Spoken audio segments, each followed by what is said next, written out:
केंद्रीय मंत्री से मिले थे और इंदिरा आवास योजना को लेकर बिहार को बड़ा तोहफा केंद्र सरकार देने जा रही है, क्या है? अभी तो मिले थे, उनका जो भी रुख था वो पॉजिटिव था बिहार के लिए, और उन्होंने 5,46,190 आवास का तत्काल उन्होंने आदेश दे दिया।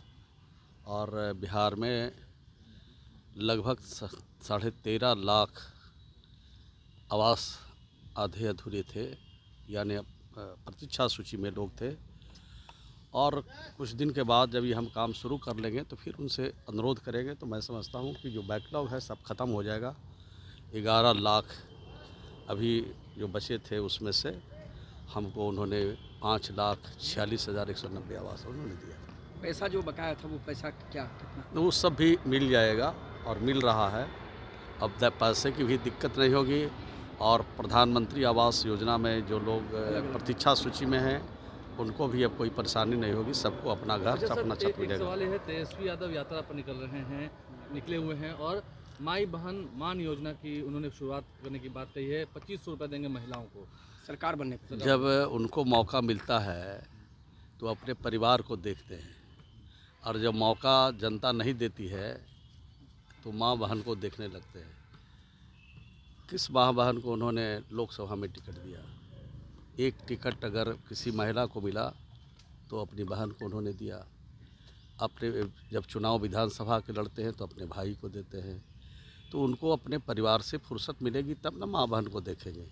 और नीतीश कुमार जी तो 19 सालों में जितना माँ बहन को देखना है वो तो ऊंचाई पर पहुंचा दिया। वो तो कह रहे हैं कि नौकरी हमने दी, हम आए तो दिया गया। तो नौकरी उन्होंने दिया। नीतीश कुमार जी 19 साल से बिहार की सरकार में बिहार के मुख्यमंत्री हैं, और जिस विभाग का मैं मंत्री हूँ, ग्रामीण विकास विभाग में 10,63,000 स्वयं सहायता समूह बनी है।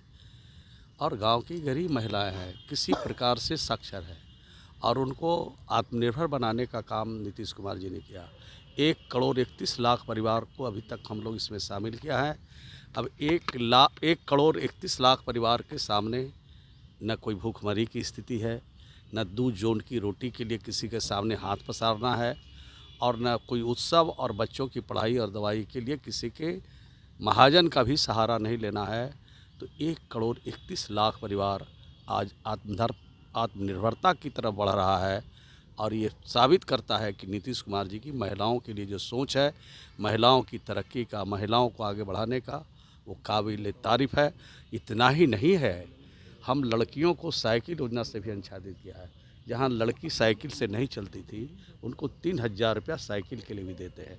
और इन बेटियों को पढ़ा लिखा करके घर में चूल्हा फूंकने के लिए नहीं, नीतीश कुमार जी ने कहा कि 1 से 5 तक जो हमारे स्कूल हैं उसमें हमारा 50% लड़कियों को आरक्षण दिया, और सब में 35% आरक्षण दिया।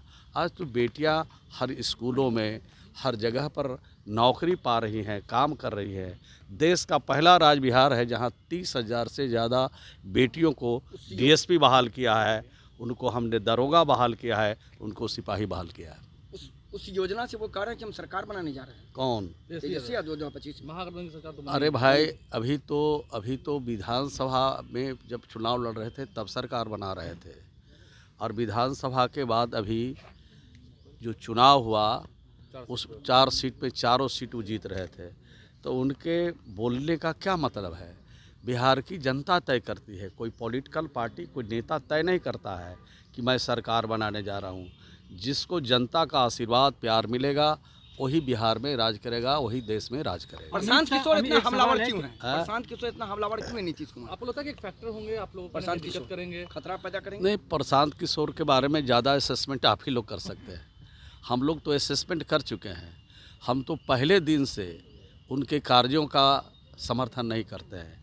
जब हमारी पार्टी का वो काम देख रहे थे उस समय भी मैं कहता था कि हमारा ही आदमी, हमारा ही साधन, हमारा ही क्षेत्र, और उसी पर वो जीत जाता है तो उसका श्रेय लेने की कोशिश करते हैं।